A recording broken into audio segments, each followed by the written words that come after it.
scars when my soul are just a casual reminder where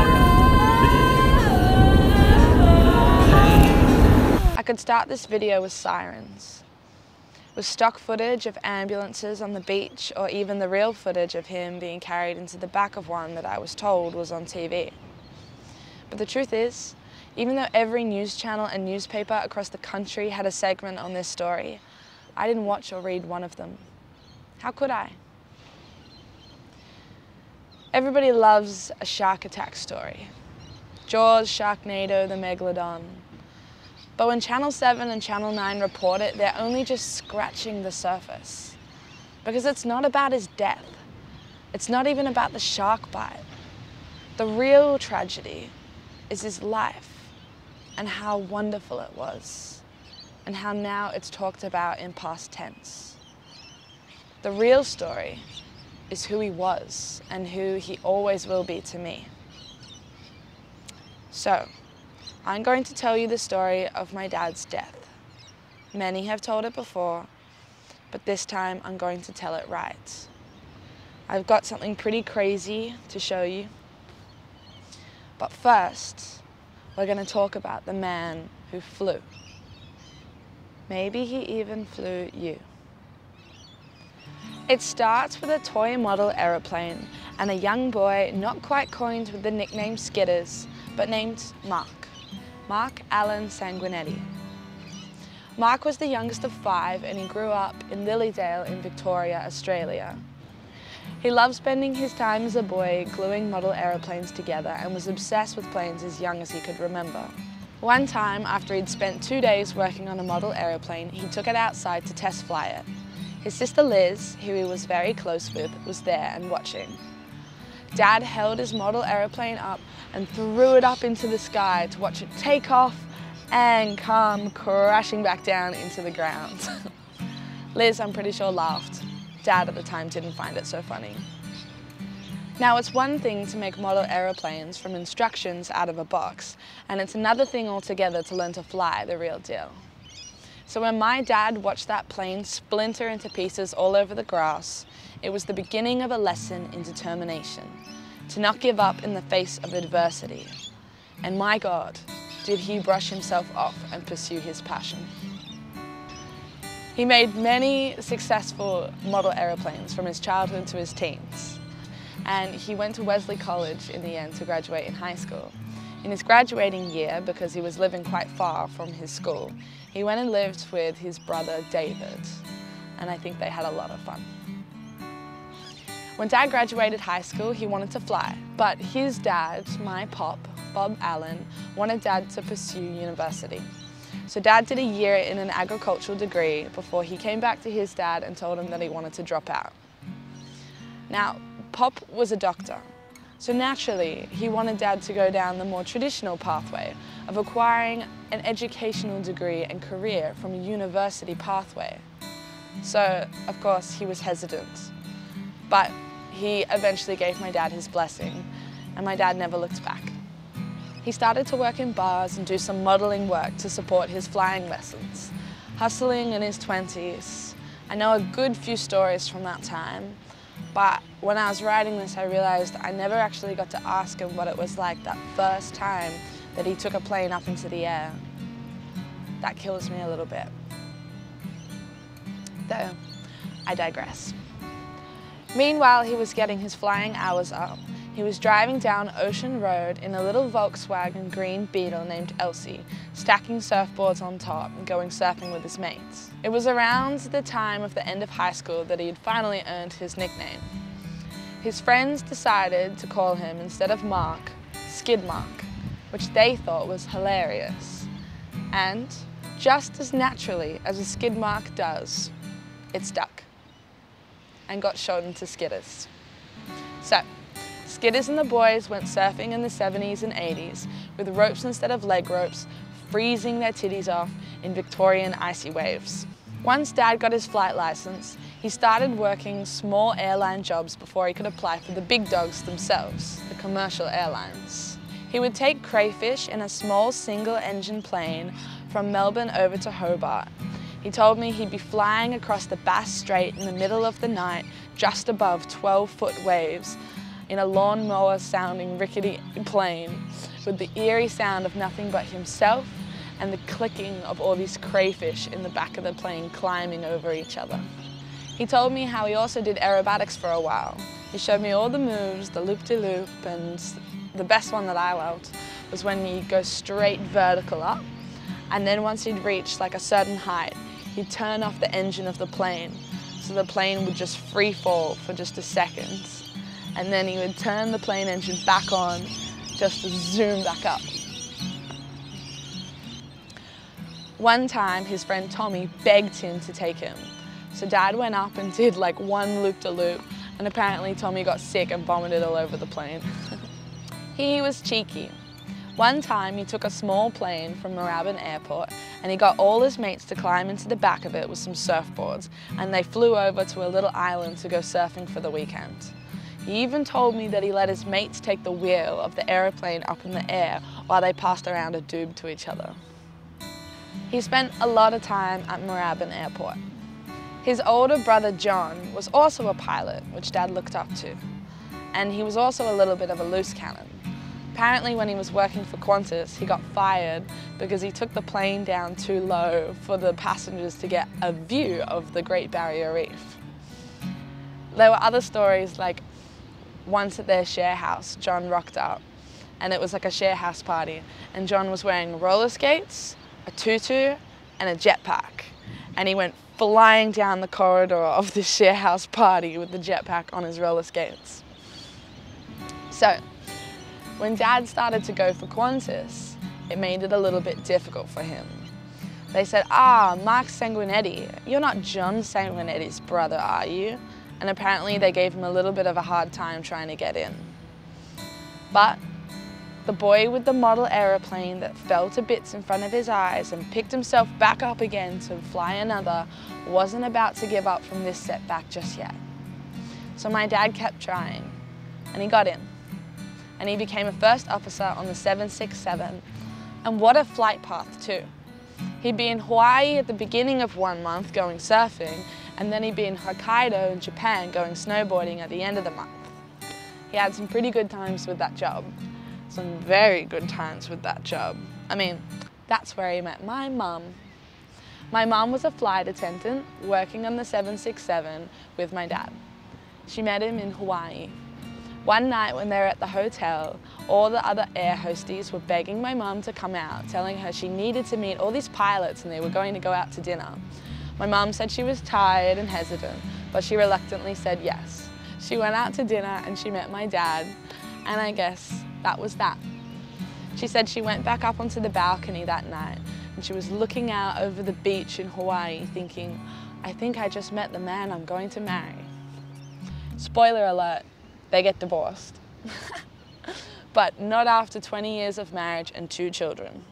See, that's where I come in. 5 years later, on the year of the millennium, on a cool April night at Randwick Hospital, Jemima Grace Sanguinetti came shooting out of her mother's vaginal canal and debuted planet Earth, gracing us with her presence, and was the first of the 2 Hellraisers of the Sanguinetti sisters to be born. My younger sister Bella was born 2 years later, and together we changed our parents' lives forever. So, what was it like for Mark Sanguinetti to now be a father? Well, I can give you his daughter's perspective. Everything he had ever done in his life was for us, and he held us like nothing else in the world. We were baptized in salt water and waded into this world on our father's back. We were raised on surfboards and skateboards. In our teens, our beloved Volkswagen combi van named Happy came into our lives.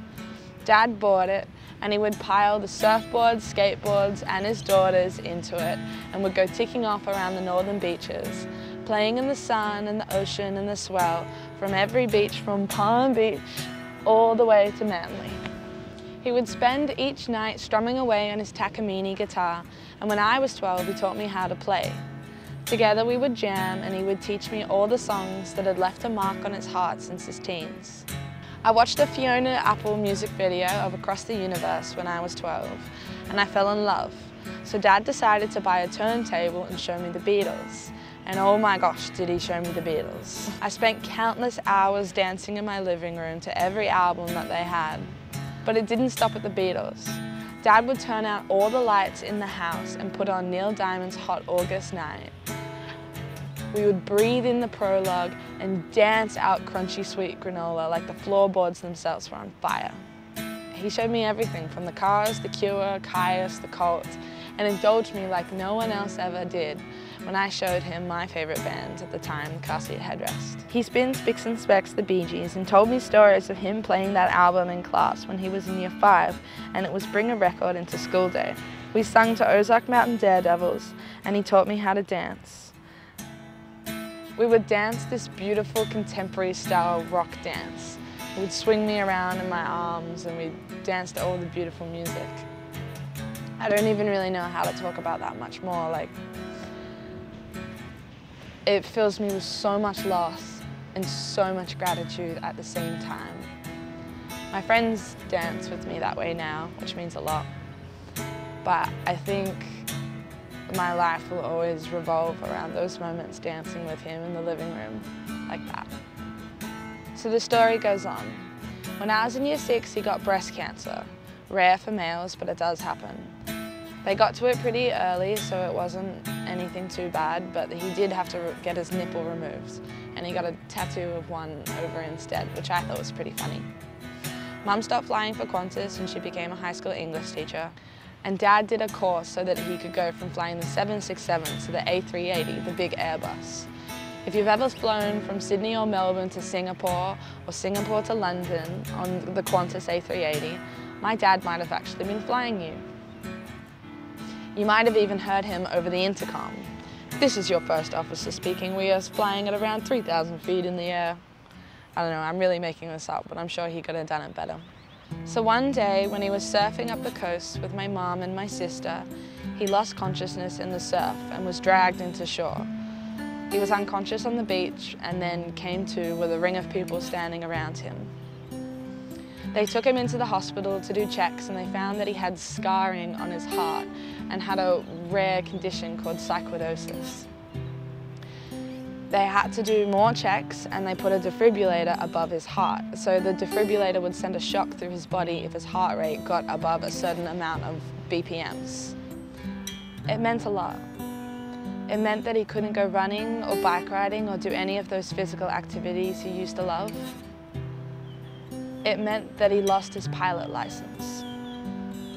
It meant that he didn't know his last trip to Singapore was going to be his last, and that he was never going to fly again. He got pretty sad. His whole life had been revolved around flying and keeping fit and doing physical activities, and he couldn't do any of those things anymore. What was the next career step for an ex-pilot? Over the next few years, he did start to create a small drone photography business, so that way he could fly, at least somehow. He slowly started to wade back into the water and keep going surfing. He wouldn't go out in waves that were too big, and he wouldn't go out if he wasn't close to the shore in case he fell unconscious again. He would tell me to watch him when we were out in the surf in case he slipped off his board and fell away. So I was always very anxious and nervous watching him in the surf, freaking out if I couldn't see where he was for a couple minutes and then relaxing again once I found him. I kind of started to tell my friends that I had this feeling when I was a teenager that he was going to die. And I did think it was going to be in the ocean. But I had no idea that it would be the way it happens. When I finished high school a few years later, my mom and dad had been split up for a few years and my dad was seeing other people. And he was actually getting really happy. He got into psytrance. He loves Neelix and he loved the song Life is a Waterfall. I didn't live at home at the time, but he would blast music and he even blew the amplifier. He got a note in the mail from the neighbours saying, "Can you please keep it down?" And apparently he told the neighbours in the past that it was the kids making music. But the night after he blew his speakers and he got that note, he went down to like Monovar Hi-Fi and bought some new speakers secondhand, these really big ones. And he got out of the car with these two massive speakers under his arms and just locked eye contact with the neighbour and just kind of gave him a look and then just kept walking back down the driveway. So he was having a lot of fun.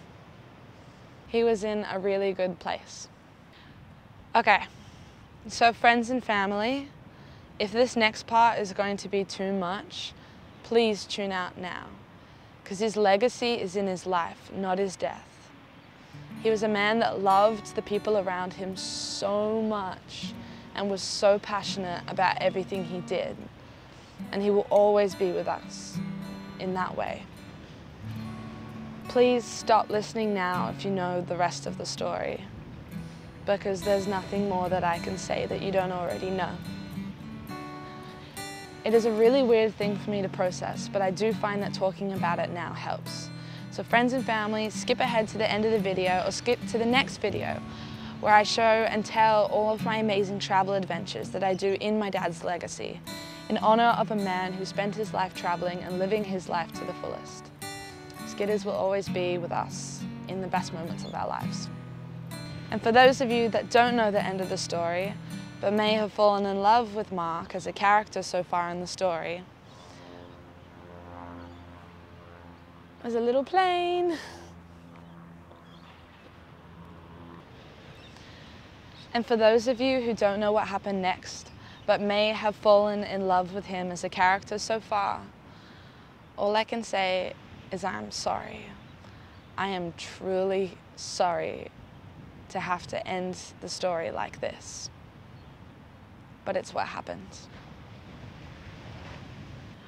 I'm not even going to script this part. I'm just going to tell it off the top of my head.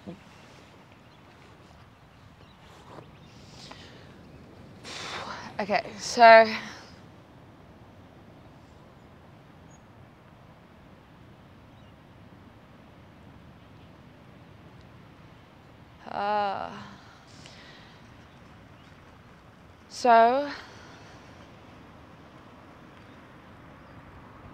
I'm nervous.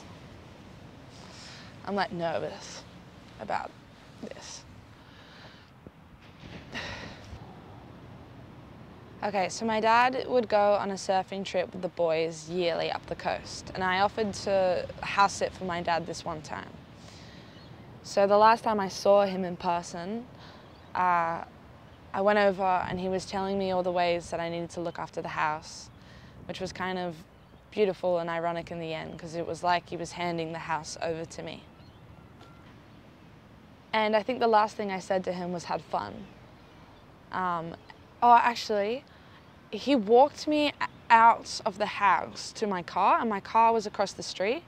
And I remember he like walked me into the middle of the road and gave me this hug in the middle of the road. And I remember thinking like, oh, this is kind of dangerous. We're just standing in the middle of the road. But like, it was like nothing else mattered. And the last thing I said to him was, "Have fun." And he did have a lot of fun. I know that he had a lot of fun the days before. The night before it happened, I called him and he picked up the phone and he was like, "Oh, it's not even 5 o'clock and your father's already had 4 beers. Hello?" And I was like, "I heard that." And then we just chat, and I told him about a surfboard that I bought for my boyfriend, and we just chat for a little bit. The next day, I was working in a childcare centre, and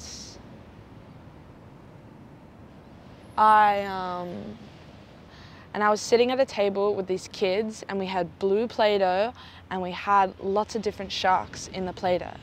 And I was telling what name of the sharks were to all the kids, saying, "Oh, this is a hammerhead, this is a whale shark, this is a reef shark." But there wasn't a great white there. And then I went on my lunch break. So I went on my lunch break and I went to go get a toasted sandwich, and I got a phone call, and I was told that my dad had been bitten by a shark. At that point, to my knowledge, he wasn't dead. And I spoke to the ambulance lady on the phone because at that point the ambulance had already gotten there. But I was crazy to think that I was looking at the sharks with the beauty of the sharks as it was probably happening.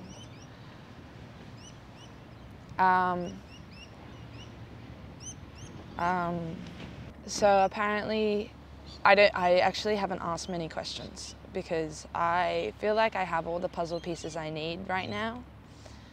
But I know that he was bit twice on this part of his leg, and it went through an artery.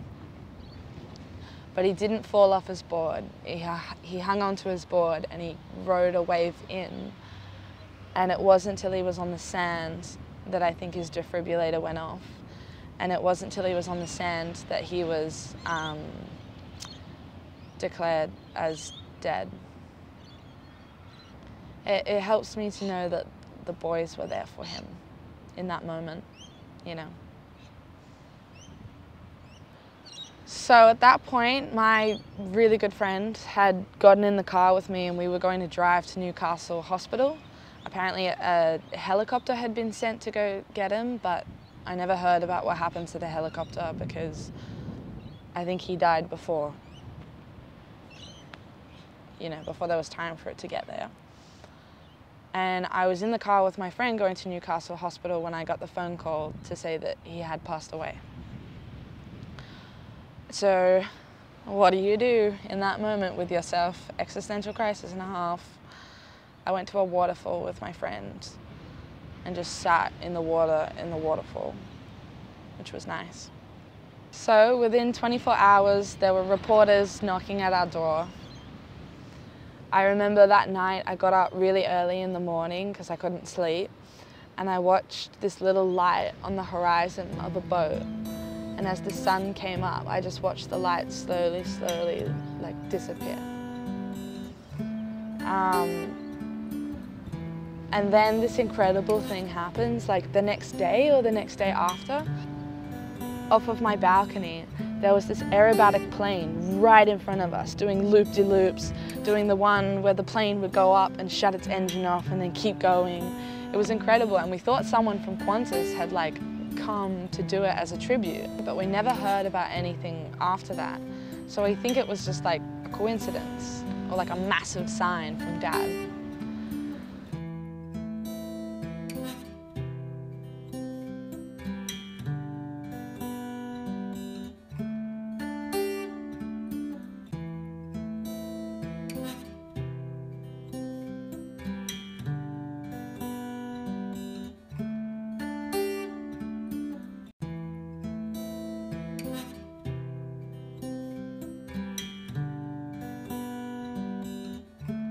So over the next couple of weeks, we started to organise a paddle out for him and his funeral. And at the same time, Australia went into its worst lockdown because it was 2021 and right smack bam in the middle of COVID. So unfortunately, there were a lot of people that couldn't make it up from Melbourne because of the border lockdowns, which was incredibly hard for them and for us. But there was still a lot of people that came. So we organised at Palm Beach, down that end. There was 40 people that turned up one morning, and it was the morning of the paddle out and his funeral. And everybody came with flowers and surfboards, and everybody who was a surfer paddled out into the ocean at Kitty's Corner all the way out.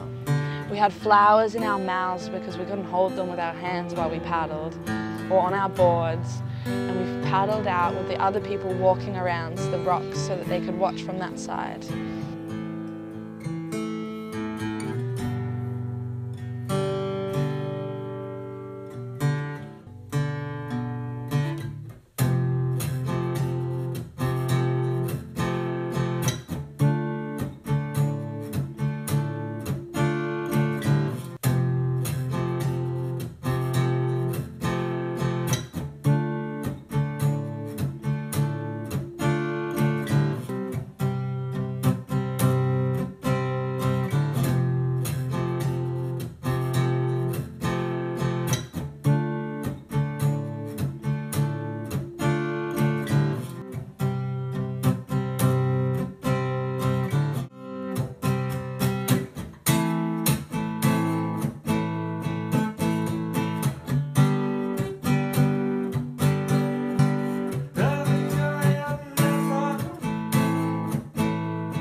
big circle of people and a chain of hands and sat there.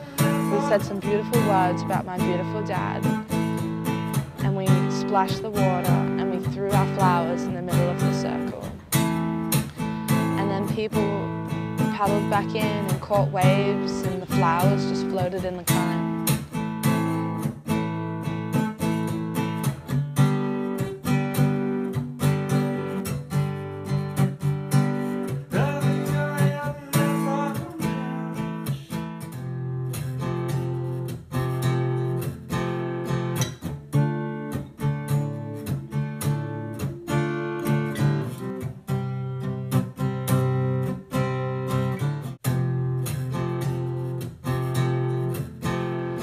And it's now a tradition, something that my sister and I and my auntie Liz do on the anniversary of his death. We'll go to Palm Beach and throw flowers in the water, and the current picks them out across the rocks and into the ocean.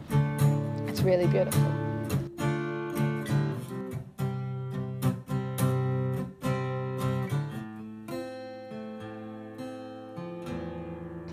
And then later on that day, we then had a funeral at the Avalon Bowling Club service, which is somewhere that I used to go a lot with my dad and that he really liked. And it was really beautiful. There were a lot of beautiful people there. So the next thing that started happening for me was I started getting a lot of signs from him. I'm agnostic, I'm not religious, and I know a lot of people believe in this and a lot of people don't. And I don't need you to believe in this or not believe in it, but I'm just going to tell you some crazy signs that happened. So my sister and I started encountering a phenomenal amount of rainbows, and that kind of became a bit of a sign. Something else that happened to me, I remember once that stuck out, was I was going to pick up some food, and I was thinking about Dad, and then I went into the restaurant, and then there was a bag, a pink one and a blue one, and it said Jemima and then Mark on another one, just right next to each other, which was pretty cute. And another big sign for me has been dolphins. So I used to always refer to my dad as a dolphin when I was like a kid, and I was a mermaid, my sister was a starfish, and my mum was a whale.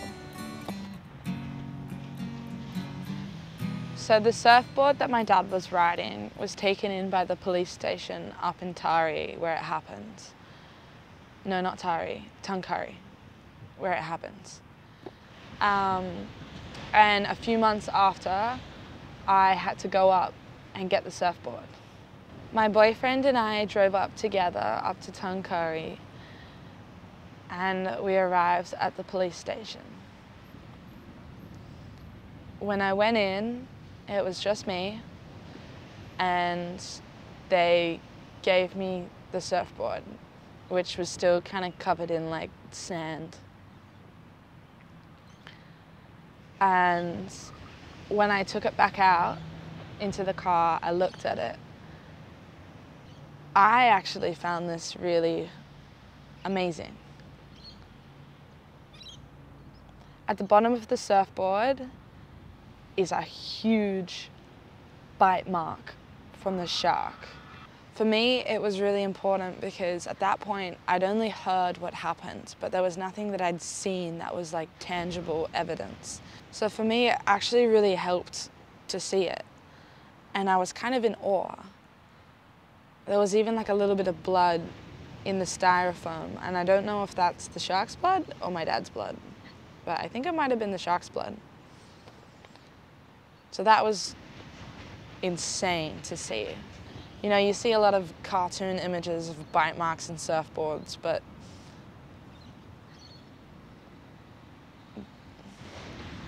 the real deal is quite something else. But the other thing, the thing that made me think, you know what, this is just like a sign of some sorts. I mean, you could put the pieces together, but on the fin of the surfboard that my dad custom put in is an image of a plane / shark.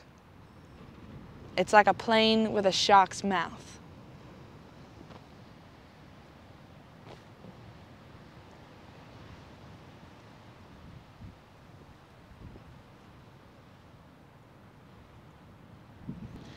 So then after we put the surfboard in the back of the car, Louis, my boyfriend, and I went down to the beach. And it was the first time that I'd been to the beach since it happened. Or to that beach, Tuncurry Beach, where it happened, since it happened. I walked down onto the sand and was looking out at the water, and I saw a fin come out of the water. And I thought, oh my God, am I hallucinating? Like, am I losing it right now? Did I just see a fin coming out of the water? I really questioned my sanity at that point. But then I saw another and another and another. There were dolphins swimming in the water, like right next to me in the water, not like 10, 20 meters out. I'm talking like there were shore breaks right on the shore, and they were coming right at me in the shore break waves. Like I was 3 meters away from these dolphins, and I just ran into the water, fully dressed, fully clothed, and I just started swimming with these dolphins around me in the water. And it was just the most magical thing. Like, it felt like my dad coming to say, it's okay, it's okay. And the ocean will always still be a special, beautiful place. And when I got back into the car and I drove off with Louis, I saw a massive rainbow, which I texted my sister, and she texted me back a massive rainbow that she saw in a completely different city than me. So, oh, and then the most, I got so excited I just choked on my own spit. The most amazing thing happened this morning when I came here to start filming, right? Okay, so I got here early in the morning and I'm looking out at them right now, they're still there. A massive pack of dolphins. And I'd never seen it before with dolphins, but they were like, they're fully surfing in the waves and jumping out of them. And I just ran down with my camera and I pressed a setting so that my camera is on sepia. So all the footage I have of it is in like a brownie sepia tone. So this is some amazing footage from this morning of some dolphins.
Another like wild sign that I got was that my friend bought me this book called Signs from the Universe, and it's written by a medium, and it was telling all these stories of people who had lost people and then the signs that they got.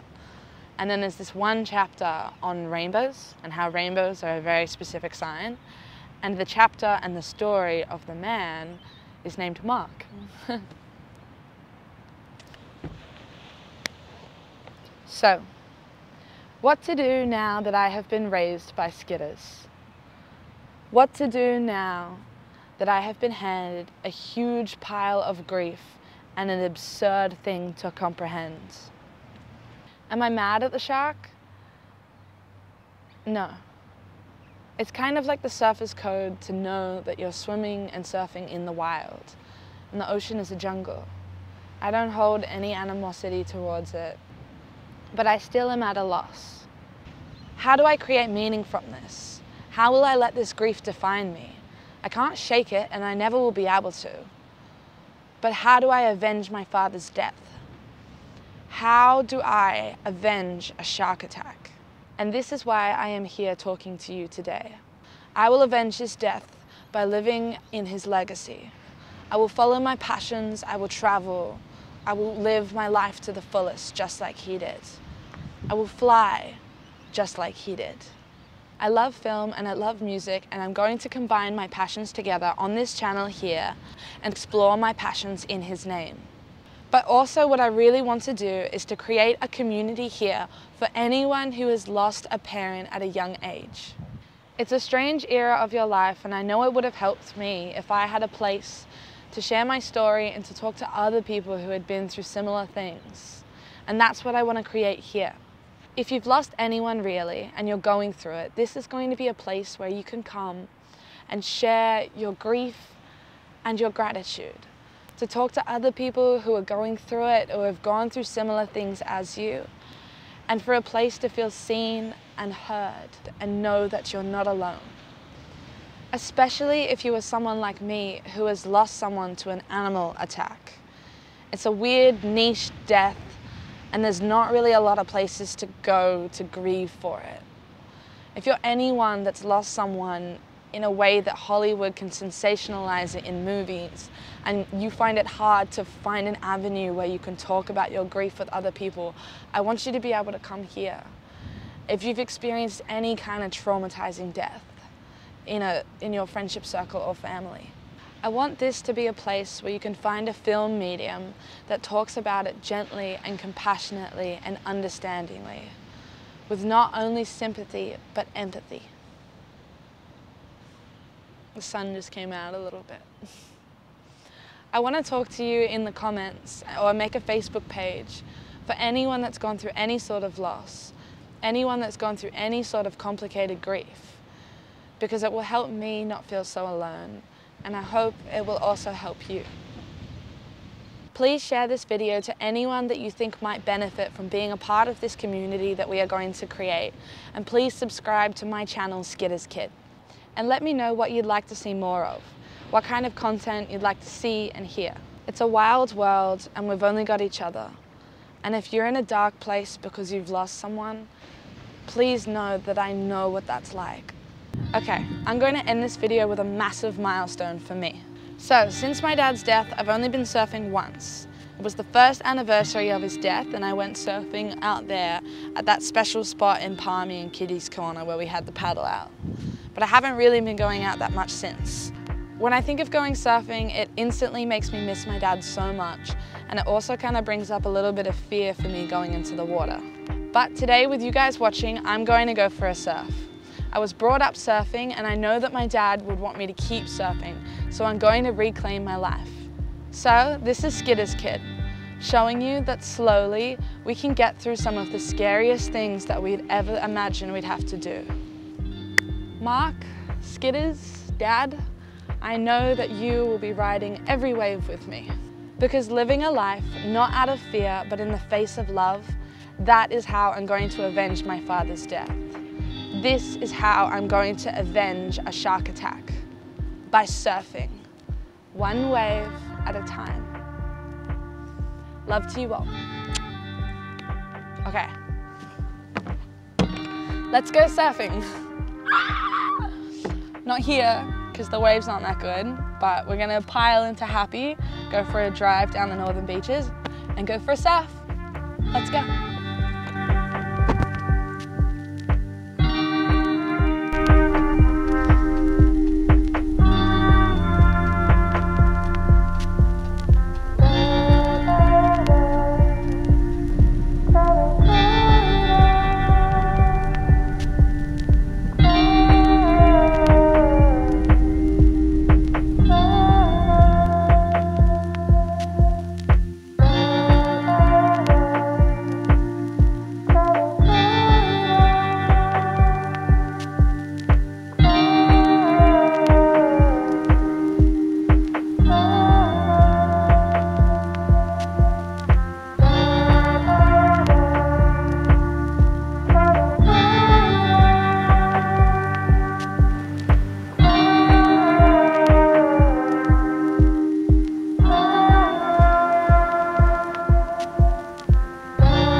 This one makes the beach red.